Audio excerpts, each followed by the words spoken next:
Here are solutions to homework set number 2 for ECE 463-663 modern control. This homework set looks at state space, eigenvalues, and eigenvectors. So the first problem is, given this RLC circuit, come up with the dynamics and find the step response from Vn to y. Now the approach we use in this class is to use state space to find the energy in the system. The energy is defined by the current in the inductors and voltage on the capacitors. So my states are going to be I1, I2, I3, current through the inductors, V4, and V5. Now the trick is, for inductors, V equals L di dt. So the voltage across the first inductor is your first differential equation. This voltage is Vn minus the voltage on the right. Voltage on the right is V4 plus 10 I1, I times R. So there's Vn minus V4 minus 10 I1. The second one, V equals L di dt, so 0.2 S I2 is this voltage. That's your Vn minus 5 I2. Voltage on the right is V4. Third one, the voltage is 0.25 Si3. That voltage is V4 minus this voltage, which is just 15I3, I times R. That's for the inductors. For the capacitor, this current, I equals C dV dt, this current is the change in voltage on V4. So 0.1 S V4 is this current. That current is I1 plus I2 minus I3 minus the current to the right. And current to the right is just V4 minus V5 over 50, the net resistance. For the fifth one, I equals C dV dt, this current is V4 minus V5 over 50. So there's your 5 equations. The output can use superposition. If this is 0, then y is 4/5 of V4. If this is 0, it's 1/5 of V5. By superposition, it'll be the sum of the two, 4/5 V4 plus 1/5 V5. Now, solve for the highest derivative. Put this in matrix form. So Sx, here's my states. There's my states, there's the derivative. First equation would be Si1 is 2Vn, that's this number, minus 20I1. And kind of what I like doing is just kind of note to myself, this column is multiplied by I1, this column's times I2, this one's times I3, this is times V4, and V5. So it's minus 20I1 minus 2V4, nothing else. Second equation, Si2 is 5Vn minus 25I2 minus 5V4, nothing else, and the rest of it. My output is 0.8 V4 plus 0.2 V5. I can now put that in MATLAB. So there's my A, B, C, and D matrix. Throw that into MATLAB, A, B, C, D, input as state space, and then once I have it in state space form, find the transfer function in terms of zeros, poles, and gain. So there you have it. That's the transfer function from the input Vn to y. Now that's one way to do it. A couple of people said they were kind of having trouble writing these equations. What you can do if you're having trouble writing equations is change the problem. Change it so the problem's easier to solve, but keep the flavor of the old problem. So what I could do is add a really small capacitor, like 0.001 farad, right here. That makes y a state. Now, this current is going to be V6 minus V4 over 10. This current is V6 minus V5 over 40. Kind of same procedure. I now have 6 equations because I have that 0.001 farad capacitor. Gives you 6 equations, throw it in matrix form, put it into MATLAB, find the transfer function, and if you note, it's the same transfer function. What I did is I changed the problem. I added a really small capacitor, but it's so small that it doesn't really affect the problem all that much, and that shows up. When you find the transfer function, the poles are basically the same. So these 5 poles haven't really shifted. The zeros are the same. This looks different, but what's different about it, if I factor that out, 125.8, these two numbers wind up being about the same. So what I've done is I've added a fast pole. That's your 0.001 farad capacitor. Leaves the rest of the circuit pretty much unchanged. That's a typical problem in engineering. If you really get stuck, there's nothing wrong with adding a capacitor. Just make it really small so it doesn't affect the dynamics. And when you do that, you're going to get this extra state. That state doesn't belong. That's the fast mode. If you ignore the fast mode, you get the transfer function. So anyway, that was problem 1. Problem 2 is, for that transfer function, find a first or second order model to approximate it. And here's your dominant pole. I'm going to keep the dominant pole and throw out everything that's bigger than about 10 times bigger than 0.37. So all these go, all these go. I really want to keep that 0 because that's within 10 times the pole. Adjust the DC gain, and what you get is, well, here's the DC gain of the 5th order system. Keep the 0, keep the pole. This is the gain K. I don't know what it is, so guess 1. Pick K to make the DC gain the same, so K should be 0.62. So there's my first order model. Input the 5th order system into MATLAB, input the first order system, find the 2 step responses, plot them together, and here's what you get. The blue line is the 5th order model, the red line is the first order model. And notice there's a jump right here. That means your D matrix is not equal to 0. What a non-zero D matrix means is if the input jumps, the output jumps. What that corresponds to is, well, these are the poles that I ignored. They quickly decay and then settle out. Actually, the output doesn't jump. There's some dynamics in there. But ignoring those fast dynamics, the best I can do is just say it jumps in 0 time, which technically it doesn't do. But that's where you have a non-zero D matrix. It's from ignoring other poles.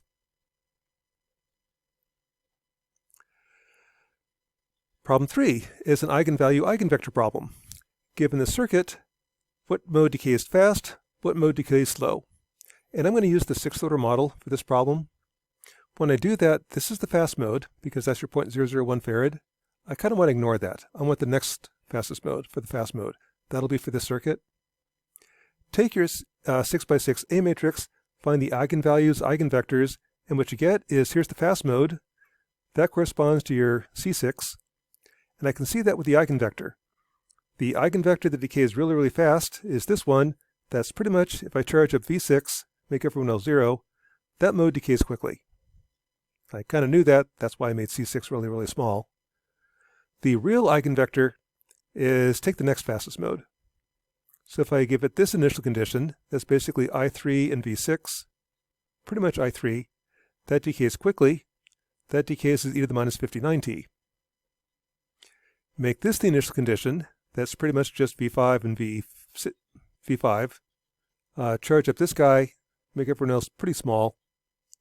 That decays as 0.03t, e to the minus 0.0379t.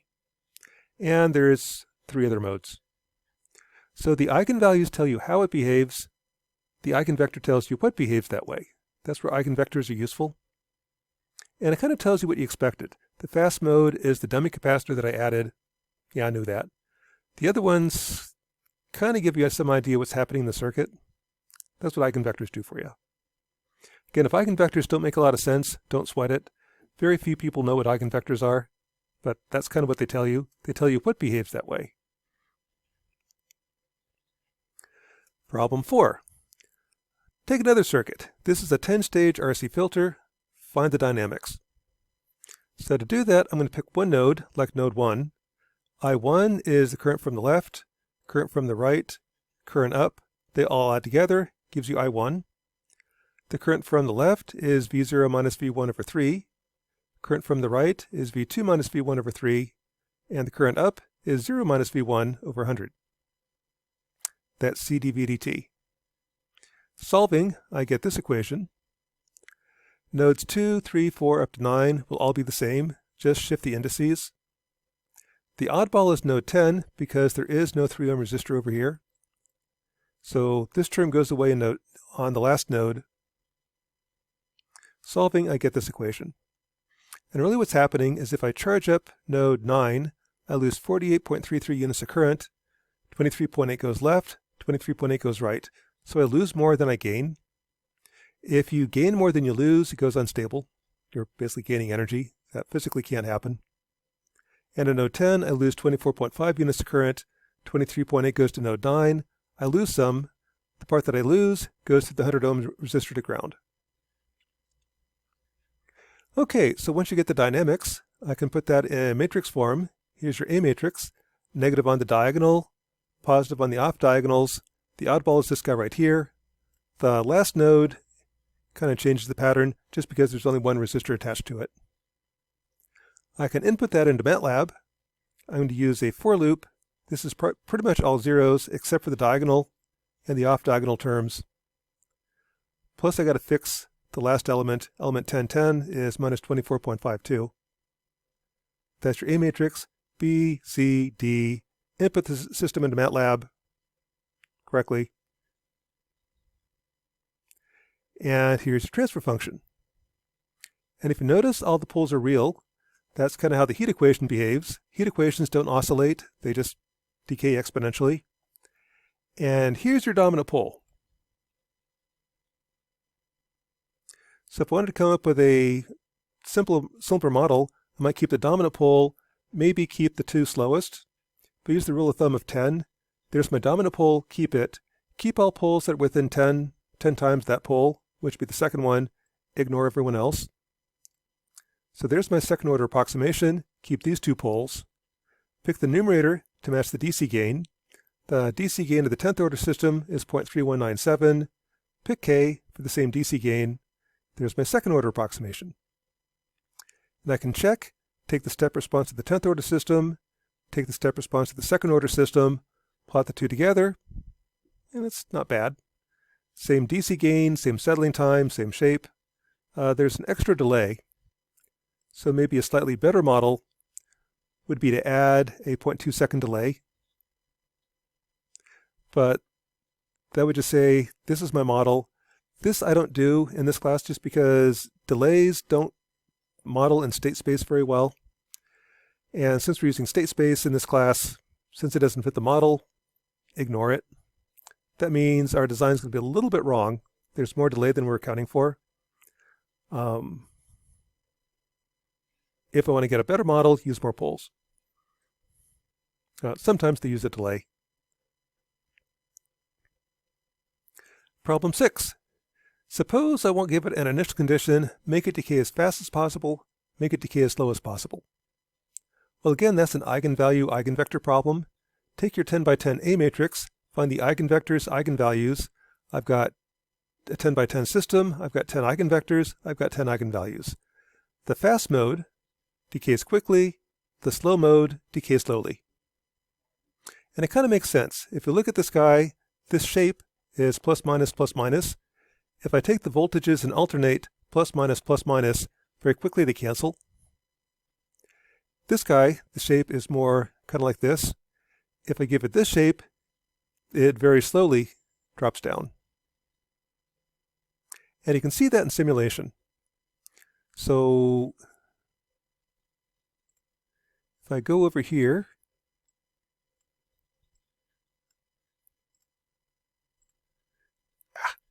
where'd you go? Okay, so what I can do in MATLAB is I can run a simulation. So this over here is a simulation of the heat equation. What happens is I'm going to start with 0 volts. My input on the left is 1 volt. And I'm going to simulate for 4.9 seconds. At any given time, here's my differential equation for V1 dot, V2 dot, V3 dot, and so on. Once I find them, move forward in time by 10 milliseconds, my sampling rate. And what it looks like is this. So there's my input. I charge up the capacitors. This is the node versus voltage. At the end, if I plot the data, there's my step response. So this is V1, V2, V3. Initially charge up the first voltage, that charge up the second, third, fourth, fifth. So those are your voltages versus time. Now, if instead I use an initial condition, such as all ones, make my forcing function 0, I can look at the natural response. So here I start at 1 volt, let it decay, and that's how it cools off. Cools off in about 5 seconds. What the eigenvalues eigenvectors do is they tell you how it behaves. So here I've got my eigenvectors. If I take the slow mode, this guy right here, and let's just run it for 2 seconds. Make the initial condition the slow eigenvector. I get this shape that slowly decays to 0. And it'll stop at 1.9 seconds. Should probably make it 0.9. That's the slow mode.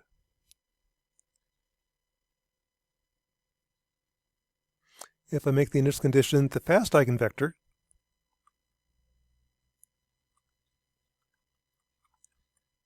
that's this guy right here, and the fast eigenvector actually goes plus minus.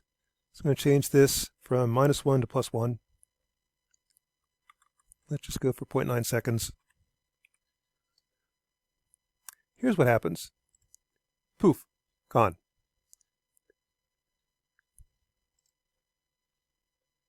If I slow it down some,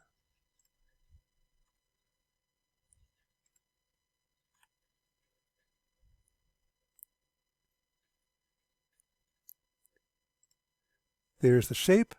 Notice the shape stays the same. The shape is the eigenvector. The amplitude is the eigenvalue. So the shape, the eigenvector, decays as e to the minus 125t. If I give it a random initial condition,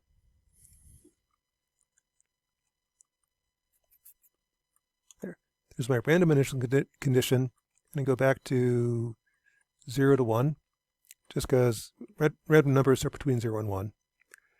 Give it a random initial condition, here's what happens. There's my random initial condition.